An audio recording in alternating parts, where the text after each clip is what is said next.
Good morning mga bro. Ayan, linggo ngayon. Dapat meron akong lakad ngayon. Kaso nga lang, hindi ako natuloy dahil hindi ako nagising. Dito pala ako ngayon natulog sa sala. Dahil sabi ko nga, takot akong matulog doon sa aking kwarto. So, bangon na tayo para makapag-almusal na. So, mag-aalmusal na tayo. Ito yung ating ulam ngayon, tahong. May sinangag na kanin at saka plain rice. Pero mas gusto ko ito. Meron din pala akong ginamos. Ito yung nabili namin kahapon. 80 pesos yung isang bote. Pero bago tayo kumain, magtimpla muna ako ng kape. Hindi na pala masyado mainit yung tubig ko. Pero pwede na rin. Hala, sige, linis mo ka. Linis. Yung isa talaga makulit. Ano, buang ka na naman, Snow. So, ayan na mga guys. Di talaga natunaw ng maayos yung kape ko.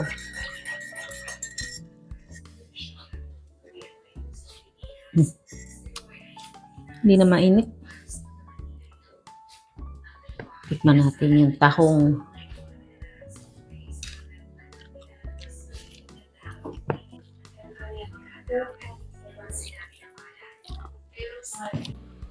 Nag-init uli ako ng konting tubig kasi gusto kong dagdagan yung sa kape ko dahil hindi na mainit.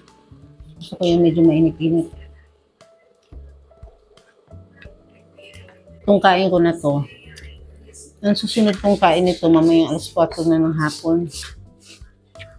Kung kailan ako gutumin. Vlogger! Ha? Takot ka na naman. Takot sa camera yung mga kasama ko dito sa bahay. Dati ganyan din ako eh. Ayaw na ayaw kong nakukuhanan ako sa camera. Pero nasanay na rin. Siguro mga ano na rin, mga tatlong taon na yata kami nagbo-vlog. Pero hanggang ngayon wala pa rin kita. On and off kasi, hindi ba na ito tuloy-tuloy kasi busy.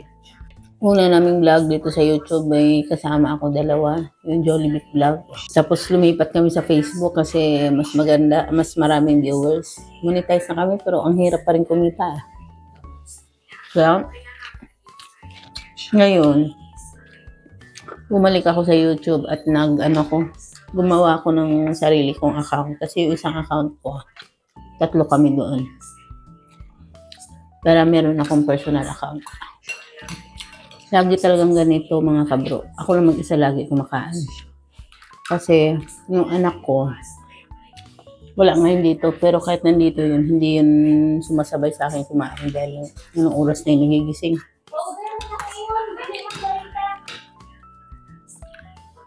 Maingay sa labas. Kanya-kanya kaming kain ng anak ko kasi yung ulam namin hindi rin niya gusto. May gusto siyang ulam na hindi ko naman gusto. Kaya kanya-kanya kami ng ulam. Isa lang pala ang anak ko mga kabro. Ano na siya? 21 years old na. Magto-22 na ngayong May. Kaya matanda na rin. Tapos yung asawa ko nasa Dubai. Mukhang mauubos ko na to ah.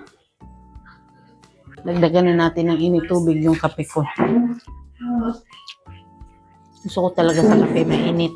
Ayoko yung malamig. Di ba yung iba mahilig sa iced coffee? Ako hindi.